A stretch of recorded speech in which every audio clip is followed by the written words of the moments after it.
السلام علیکم ناظرین، میں ہوں بشیر خٹک۔ امید رکھتا ہوں کہ آپ خیریت سے ہوں گے۔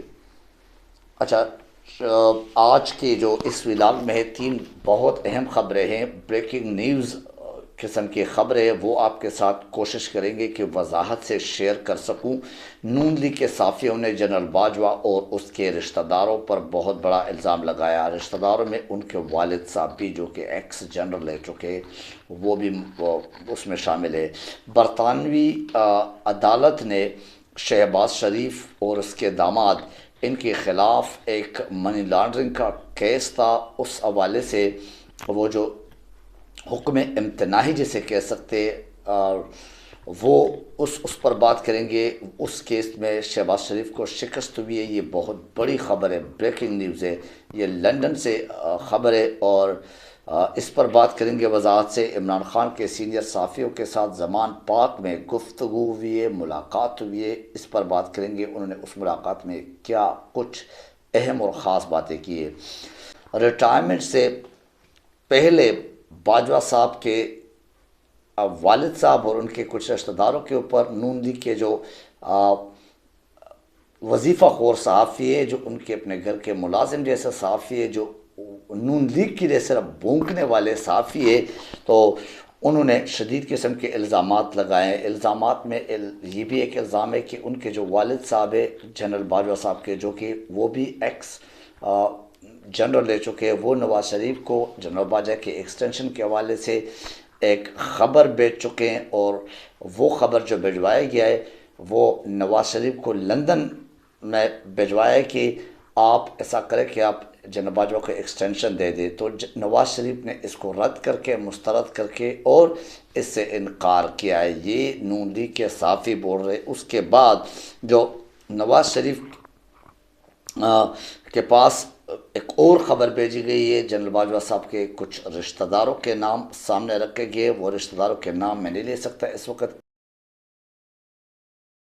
لیکن اس ایسا پیغام بھیجا ہے کہ وہ اس میں پھر مارشل لاء کی دھمکی ایک قسم کی دی ہے، اور مارشل لاء کے حوالے سے بتایا گیا کہ پھر مارشل لاء لگا سکتا ہے اور لگایا جائے گا اگر ایکسٹینشن نہ دیا گیا جنرل باجوہ صاحب کو۔ اینی وے، اس کے بعد پھر یعنی یہ الزامات اگر آپ دیکھ لیں، یہ ریٹائرمنٹ کے بعد تو سمجھ میں آ جاتی ہے۔ ریٹائرمنٹ کے بعد تو آپ کے سامنے ہوں گے، بہت ساری باتیں ابھی ہوں گے اور آنے والے۔ اب نون لیگ والے جو ہے نا، جاتے جاتے اب تک اس کے بوٹ چاٹ رہے تھے، اور اب جب پتہ چلا کہ ابھی ان کے مزید کچھ بھی نہیں رہا اور ان کی مزید نہیں چلتی، اور ان کے آلریڈی الوداعی رسومات شروع ہو چکے، تو اس قسم کے الزامات کے یوں سمجھے کہ برمار کر دیا، اور بڑی شدید قسم کے الزامات۔ اس سے کیا ادارے کے ساکھ کی بدنامی نہیں ہے؟ کیا ادارے کے ساکھ خراب نہیں ہو رہا ہے؟ کیا اس میں ادارے کے اوپر یہ کوئی ایسی غلاظت نہیں پھینکی جا رہی ہے؟ اب یہ صحافی کدھر ہے جو بہت زیادہ اپنے آپ کو یعنی خاص کر اداروں کے اوپر، اگر عمران خان کوئی پازیٹیو وے میں بھی کوئی اصلاحی تنقید بھی کرتے تھے، تو اس پر بہت سارے باتیں کرتے تھے یہ صحافی۔ اب وہ کہاں ہے، کدھر ہے، اور اب کیوں نہیں بولتے کہ یہ جو بونکنے والے صحافی ہے، پی ایم ایل این کے جو کتوں کے برابر صحافی ہے، اب وہ کدھر ہے؟ اب وہ ادارے کی ساکھ پر کیوں بات نہیں کرتے کہ ادارے کی ساکھ کی بدنامی ہے کہ نہیں؟ اس کے بعد اگر آتے تو شہباز شریف کے خلاف برطانوی کا ایک اخبار ہے جس کا نام ہے ڈیلی میل، اور اس ڈیلی میل میں ایک سٹوری، ایک آرٹیکل، جو کہ ڈیوڈ روز نامی ایک صحافی، ایک جرنلسٹ ہے، اور نامی گرامی جرنلسٹ ہے، انہوں نے 14 جون 2019 کو ایک آرٹیکل، ایک سٹوری اس نے لکھی تھی اس اخبار میں، اور اس میں یہ کہا گیا تھا کہ برطانیہ نے جو صرف زادگان کی مدد کے لیے 15 لاکھ یعنی 15 لاکھ پاؤنڈز کے جو مدد کے لیے دیے تھے شہباز شریف کو، تو اس میں پھر 10 لاکھ پاؤنڈ جو ہے نا وہ واپس منی لانڈرنگ کی صورت میں برطانیہ میں ہی ایک اکاؤنٹ میں ٹرانسفر ہو گئے تھے۔ مطلب یہ کہ یہ منی لانڈرنگ کر کے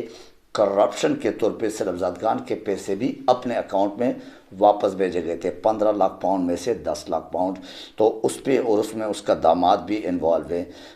اس پر اس حوالے سے ایک آرٹیکل، ایک سٹوری چھپی ہوئی تھی، ایک سٹوری لکھی گئی تھی۔ اس پر شہباز شریف نے آتے کی عزت کا، یعنی ویسے بھی اس نے کہا کہ میری بدنامی میں کمی تو ہے نہیں کچھ، ایسا نہ ہو کہ یہ بھی ایک الزام لگ جائے اور اس سے میرے ساکھ اور میرے جو یعنی مداری قسم کی مسٹر بین کی جو ایک انداز ہے سیاست کا، کہیں ایسا نہ ہو کہ جو تھوڑا بہت کسر رہ گیا وہ اس وجہ سے خراب نہ ہو جائے، میری ساکھ ٹھیک کب تھا، لیکن چلو ان کے سوچ میں، خیال میں تھے کہ چلو خراب نہ ہو جائے۔ اینی وے، تو اس پہ آتے کی عزت کا ایک کیس کیا گیا تھا اس ڈیوڈ روز پر، اور اس پر جو یہ گھنگرو توڑنے والے ان کے صحافی ہے، جو ان کے پانی کو بھی خون کہتے اور ان کے خون کو بھی پانی میں بدل دیتے ہیں، اس قسم کے جو صحافی ہیں انہوں نے کیا کیا تھا، انہوں نے اس پر گھنگرو توڑنے والے بیانات دیے تھے کہ نہیں، یہ شہباز شریف کے بہت بڑا اقدام ہے، بہت بڑا قدم ہے، بہت بڑی بہادری ہے، بہت بڑا ایک وہ ہے کہ انہوں نے اپنے اوپر جو الزام لگائے گئے، وہ جھوٹے الزام لگائے گئے تھے ڈیوڈ روز نے ڈیلی میل میں، تو اس کے خلاف انہوں نے کیس دائر کیا اور ایسے بول رہے تھے، ایسے ایک تاثر دیا جا رہا تھا پاکستانی صحافی، میں کہتا ہوں جو وہاں ان کے پالے ہوئے کتے انگلینڈ میں، وہ صحافی میں بول رہا ہوں جو ان کے گھر کے جو ایک یوں سمجھے کہ بچا کچا کھانا ہوتا ہے اس پہ گزارا کرتے ہیں، ان صحافیوں نے یہ تاثر دیا، اور جو پاکستان میں ان کے کارندے بیٹھے ہوئے صحافت میں، وہ یہ کہہ رہے تھے وظیفہ خور صحافی کہ نہیں، یہ شہباز شریف کا فتح ہے، شہباز شریف نے ایسے بول رہے تھے جیسے ان نے یہ کیس جیت لیا۔ تو آج اس کا ایک ہیئرنگ ہوئی ہے، یعنی کل، آج سے مراد ہمارے لیے آج ہے لیکن یہ کل ہوئی ہے، اور اس حوالے سے شہباز شریف لندن میں ہی تھے، جو کہ مصر سے گئے تھے لنچ کرنے، ٹھیک ہے نا، یہ آپ کو یاد دلانے کے لیے بتا رہا ہوں، اور اپنے رشتہ داروں سے ملنے کے لیے گئے تھے۔ ہم تو خیر مختلف قسم کے وہ شکوک و شبہات پہ بات کر رہے تھے اس وقت کل، لیکن آج ہی کنفرم ہوا کہ اس کیس کے حوالے سے ہیئرنگ ہوئی تھی، اور برطانوی کے جو ایک عدالت نے اس کے خلاف فیصلہ دیا کہ یہ حکم امتناعی جو ہے نا ختم کر دیا جاتا ہے، اس کو یعنی اس کیس کو یوں سمجھ لیں کہ اس کے اوپر جرمانہ لگایا گیا، اور ان کے جو حد کی عزت کا کیس تھا وہ ڈیوڈ روز جیت چکے ہیں جزوی طور پہ، یعنی کنفرم ابھی مینس کہ مکمل طور پہ کیس ختم نہیں ہوا، لیکن پہلا جو فتح ہے وہ یہ کہ انہوں نے ڈیلینگ ٹیکٹس جو یہ کر رہے تھے، کوشش کر رہے تھے کہ ڈیلینگ ٹیکٹس سے کام لیا جائے، تو وہ ڈیلینگ ٹیکٹس یہ کوئی پاکستانی جسٹس قیوم جیسے کوئی وہ نہیں بیٹھے ہوئے وہاں پہ، میتھو ایک جو جج تھا اس عدالت کا، جس نے آج یہ فیصلہ دیا، تو ان نے بولے کہ نہیں، کوئی مزید ڈیلینگ ٹیکٹس نہیں ہے، جو ٹائم دیا گیا تھا اس کے مطابق اگر نہیں دیا گیا تو آپ کے حکم امتناعی کا جو درخواست ہے یہ خارج کر دی جاتی ہے، اور آپ کا یہ کیس یہاں تک ختم ہو چکا ہے۔ اس میں آپ نے جو متعلقہ شواہد تھے، ثبوت تھے، جو اپنے آپ کو اپنی صفائی کرنی تھی وہ آپ نہیں کر چکے، اور اس پہ باقاعدہ 40,000 کچھ 50,000 یہ جو عرفان ہاشمی ہے، ایک لندن میں بیٹھے ہوئے بہترین اور ایک کریڈیبل صحافی ہے، یہ ان کے لیک کی گئی خبر ہے، یہ انہی کے الفاظ کے ہیں جو میں آپ کو بتا رہا ہوں، جو آج ہیئرنگ ہوئی ہے اس پر، اس کیس کے حوالے سے جو ہیئرنگ ہوئی ہے، پھر جو اس پہ جو ٹائم اور جو باقی اخراجات ہے وہ سارا شہباز شریف کے اوپر، یعنی جو اس کیس میں ناکام ہو جاتے ان کے اوپر ہوتا ہے کہ ان نے یہ پے کرنا ہوتا ہے۔ تو عرفان ہاشمی صاحب کے مطابق یہ وہاں کے اس طرح کے روٹین کے جو کیسز ہوتے ہیں ان کا خرچہ تقریباً 40 سے 50,000 پاؤنڈ، یعنی اس کا جرمانہ جو ہے وہ یہ ادا کرنا پڑے گا۔ یہ کوئی پاکستانی عدالتیں نہیں ہیں کہ آپ ڈیلینگ ٹیکٹک سے کام لے لیں، اور کبھی آپ کے کمر میں درد ہے تو کبھی آپ کے پپا مر گیا تو کبھی آپ کے بیٹا ادھر سے ادھر ہو گیا تو کبھی آپ کے آنے کا موڈ نہیں ہے تو کبھی آپ کا کیا، اور کبھی خرید لو تو کبھی